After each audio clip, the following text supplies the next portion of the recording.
Imaginez un monde sans tomates. Pas de pizza margarita, pas de sauce bolognaise, pas de salade caprese. Ça semble impensable, non?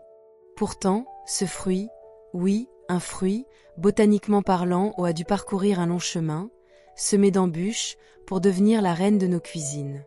Aujourd'hui, je vais vous raconter l'histoire fascinante de la tomate. Son origine exotique, ses bienfaits surprenants, ses petits méfaits cachés, et quelques anecdotes qui vont vous faire sourire. Préparez-vous pour un voyage dans le temps et à travers les continents, tout ça pour un légume, ou plutôt un fruit, qui a conquis le monde. Abonne-toi pour ne rien manquer. Remontons le temps, bien avant que Christophe Colomb ne pose le pied en Amérique. La tomate, ou Solanum lycopersicum, naît dans les terres sauvages des Andes, là où se dressent aujourd'hui le Pérou et l'Équateur. À l'époque, vers 500 ans avant notre ère, elle n'a rien à voir avec les belles tomates rouges et juteuses qu'on connaît. C'est une petite baie jaune, pas plus grande qu'une cerise, cultivée par les peuples indigènes. Les Aztèques, au Mexique, la domestiquent plus tard et lui donnent un nom, tomatl, qui signifie « fruit gonflé » dans leur langue, le nahuatl. Quand les conquistadors espagnols débarquent au XVIe siècle, ils tombent sur ce curieux fruit. Ils le ramènent en Europe, où il est d'abord appelé pomodoro par les Italiens, la pomme d'or. Mais attention, l'accueil n'est pas chaleureux partout. La tomate appartient à la famille des Solanacées, comme la belladone, une plante toxique. Du coup, en Europe du Nord, on la soupçonne d'être un poison. Pendant 2 siècles, elle reste une plante décorative, ornant les jardins des riches, mais personne n'ose la manger. Il faudra attendre le XVIIIe siècle pour que les paysans du sud de l'Europe, notamment en Italie et en Provence, osent la goûter et en fassent un pilier de leur cuisine. Passons aux choses sérieuses. Pourquoi la tomate est-elle si bonne pour nous? D'abord, elle est gorgée d'eau, environ 95%, ce qui en fait un allié hydratation parfait, surtout en été. Mais son vrai super pouvoir, c'est le lycopène, cet antioxydant qui lui donne sa couleur rouge éclatante. Le lycopène est une star dans le monde de la santé. Il combat les radicaux libres, ces molécules qui accélèrent le vieillissement et favorisent les maladies. Des études montrent qu'il pourrait réduire le risque de certains cancers, comme celui de la prostate, et protéger notre cœur en diminuant le mauvais cholestérol. Ajoutez à ça une belle dose de vitamine C pour booster votre système immunitaire, du potassium pour réguler la tension artérielle, et des fibres pour un transit intestinal au top. Et le meilleur?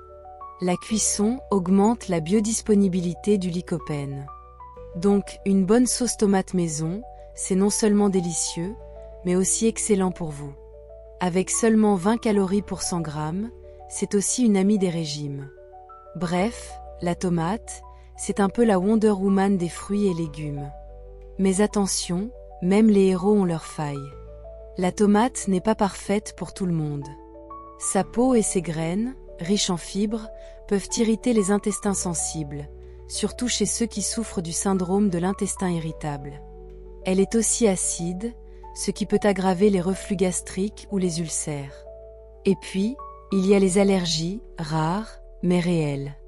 Certaines personnes réagissent mal à ces protéines, avec des symptômes comme des démangeaisons ou des gonflements. Un autre petit bémol, les tomates industrielles, cultivées hors saison sous serre, perdent souvent en goût et en nutriments. Sans parler des pesticides si elles ne sont pas bio. Moralité, mieux vaut privilégier les tomates locales, de saison, pour en tirer le meilleur. Maintenant, place aux anecdotes qui vont épicer vos entendements. Saviez-vous qu'en 1820, un homme nommé Robert Gibbon Johnson a mangé une tomate en public, devant une foule à Salem, aux États-Unis, pour prouver qu'elle n'était pas toxique? À l'époque, les Américains pensaient encore qu'elle pouvait vous tuer.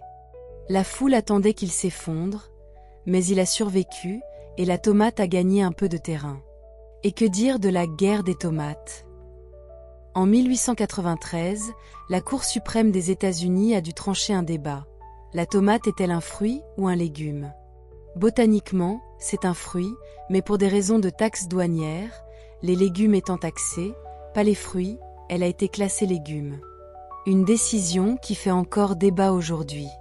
Enfin, en Espagne, il y a la tomatina, une fête délirante où des milliers de gens se jettent des tomates dessus.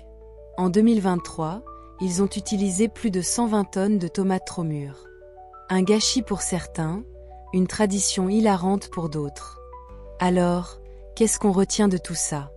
La tomate, c'est plus qu'un simple ingrédient. C'est une survivante, un fruit qui a traversé les âges et les continents, défiant les préjugés pour s'imposer dans nos assiettes.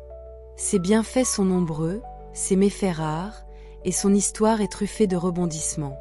Que vous la préfériez crue en salade ou cuite en sauce, elle mérite qu'on la célèbre. Alors, la prochaine fois que vous croquerez dans une tomate, pensez à son voyage incroyable. Et peut-être même à cette vidéo. Voilà, c'est la fin. Si tu as aimé, mets-moi un pouce et à très vite.